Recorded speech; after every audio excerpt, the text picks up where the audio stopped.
Sometimes a video game franchise needs a reboot, whether it has grown stale or too many bad installments or simply just needing to start over. There are many game franchises with reboots that completely revitalize their franchises, but that's not what we're looking at today. These are all games that were meant to reboot a franchise for the modern age, but completely failed and maybe even killed the franchise. That's what I'm counting down today. Hi guys, DPX here, counting down the top 10 worst video game reboots. Now before we get started, you know what to do. Be sure to subscribe, hit the bell, leave a comment, or I will reboot you. I wanted to give to you, in the last part of your notes here, the significance spiritually of the number 10 in the Bible. Bionic Commando, a game for the NES about a pretty rad dude named Rad Spencer. He has Rad in his name, and he also had a pretty cool bionic arm swinging around in a 2D platformer. In 2008, we got a couple of remasters for this game, and they were all sick. But they were all to hype up the Bionic Commando reboot, which was supposed to, reboot the series for modern audiences. But it's shit. They changed Spencer, removed any rad traits to him, including the name, and it's just Nathan Spencer now. And the whole game is just depressing and absent of any charm or fucking anything. And the story? Oh god. The robotic arm that Spencer has in this game? Well, if you haven't played the game, do you really want to know? This arm of his is his wife. Something went wrong, and his wife turned into a robotic arm. Need I go further?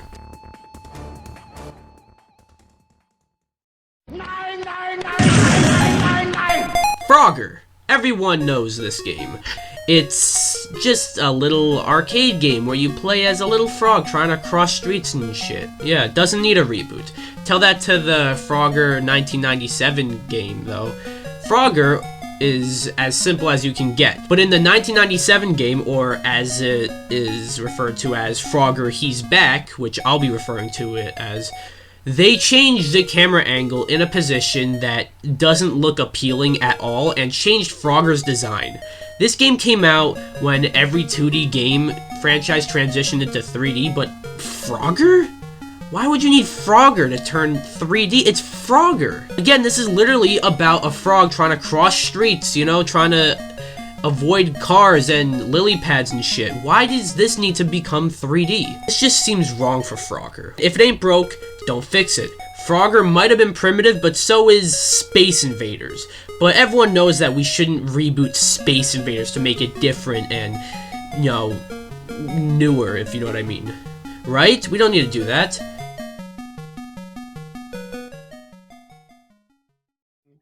So I'm going to be giving this flavor 8.5 out of 10 scoops. Before there was Sonic the Hedgehog, Sega were kind of struggling to have a true mascot. They had Alex Kidd, sure, but he couldn't really rival Mario.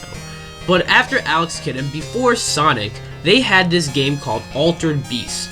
In Altered Beast, you play as someone, I don't even think he has a name, set in ancient Greece, chosen by Zeus to rescue his daughter Athena from the demonic ruler of the underworld. It was a side-scroller where you collect these little ball thingies that make you more and more buff, and eventually you turn into a goddamn werewolf. Cool.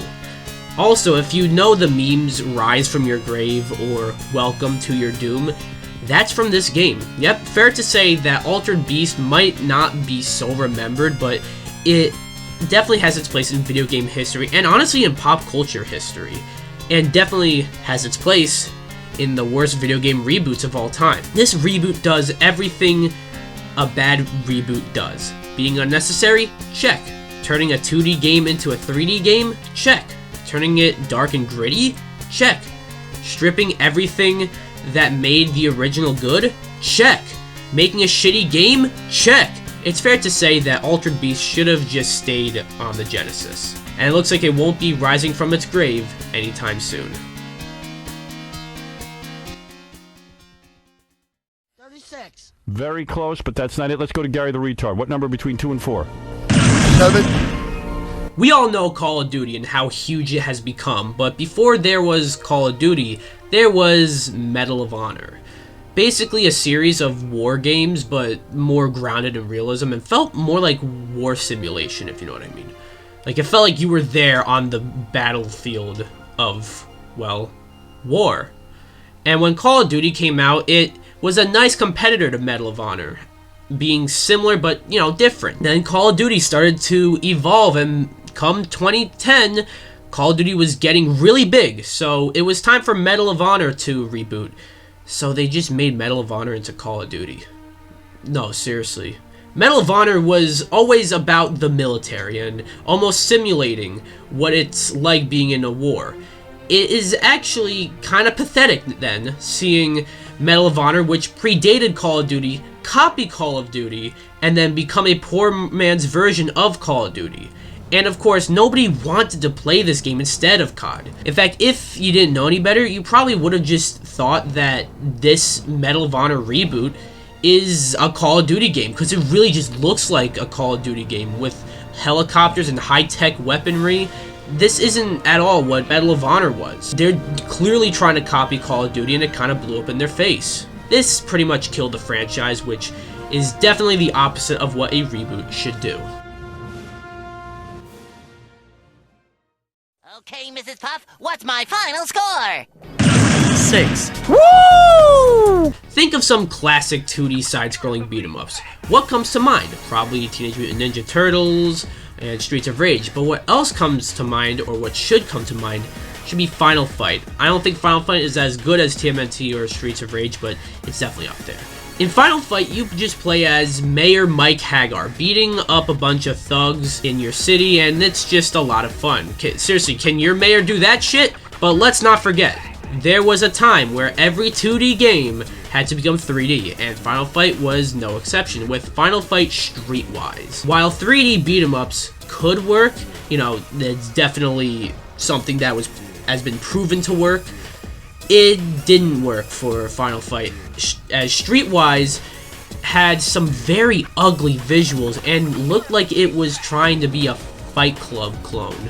Also, the camera angles and the AI are dreadful, and they all just made this game just not very fun to play. Just like a lot of the other games on this list, this kind of killed Final Fight and shows that some retro franchises should just be left alone.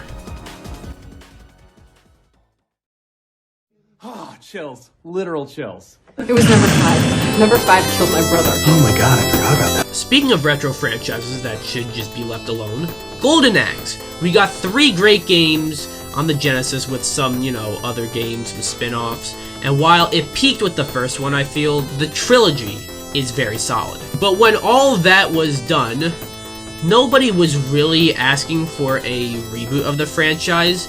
But we got one anyways in 2008 with Golden Axe Beast Rider. First off, this game came out in 2008. The last Golden Axe game to be released before this was back in, like, what, the early 90s? Once again, nobody was asking for this. Not to mention, the game, you know, sucks as well. Beast Rider has an emphasis on violence, I guess, to make it stand out a little more against the rest of the franchise. And the actual beast riding, like, you know, the thing that the game was named after, actually sucks ass. The beasts are pretty difficult to actually control, and you can get knocked off of them with one hit. Throw that in with the poor hit detection, repeating enemies, and locations that are so boring you'll fall asleep while playing this game, and you have one of the most unnecessary video game reboots of all time.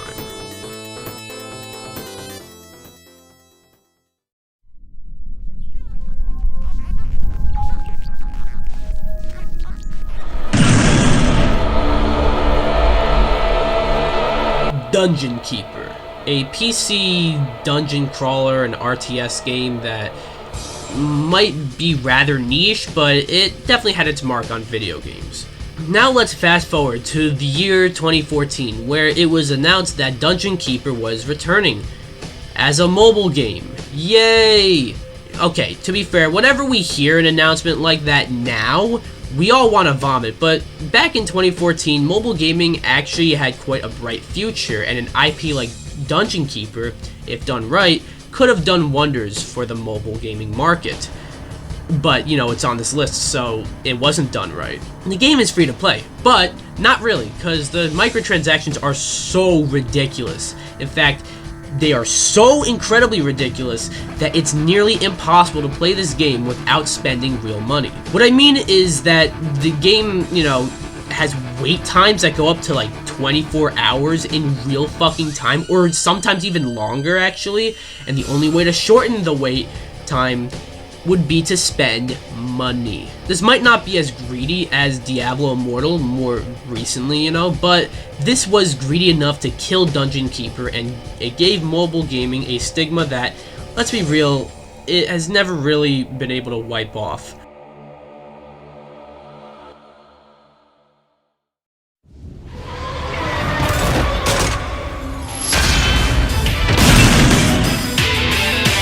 Sonic. I feel Sonic has had multiple reboots that could have been on this list, but it came down to Sonic 06 or Sonic Boom, and while I feel Sonic Boom from Rise of Lyric is a worse game, as a reboot, Sonic 06 is the game that kinda ruined Sonic in a way. This game pretty much needed to be good. This would have been like if Breath of the Wild or Mario Odyssey sucked.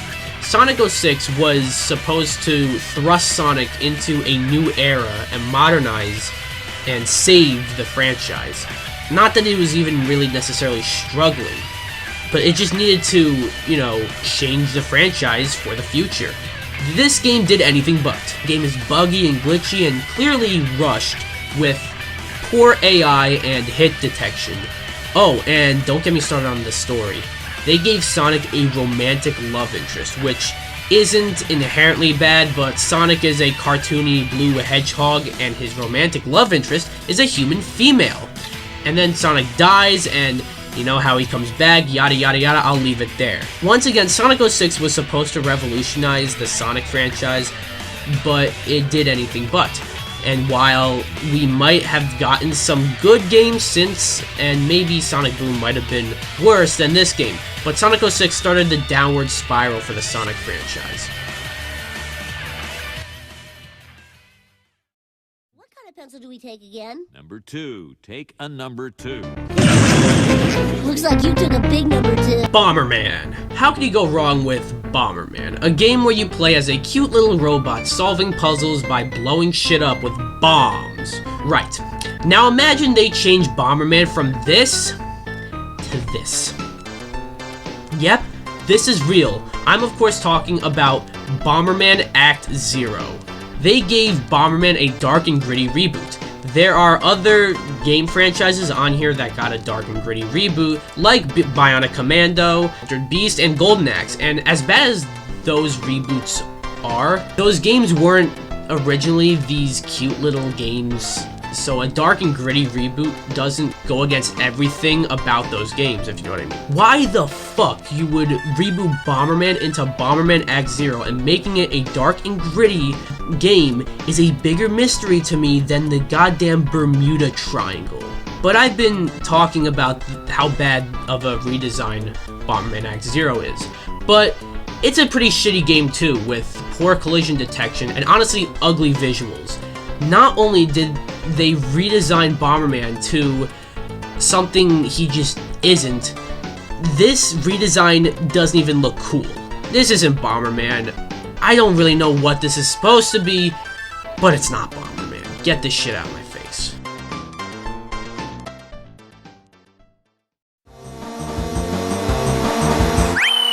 I'm a Luigi, number 1. Hey, remember earlier when I was talking about Frogger and I mentioned that Space Invaders is primitive, but it doesn't need a reboot? Well, it got one. A dark and gritty one, too.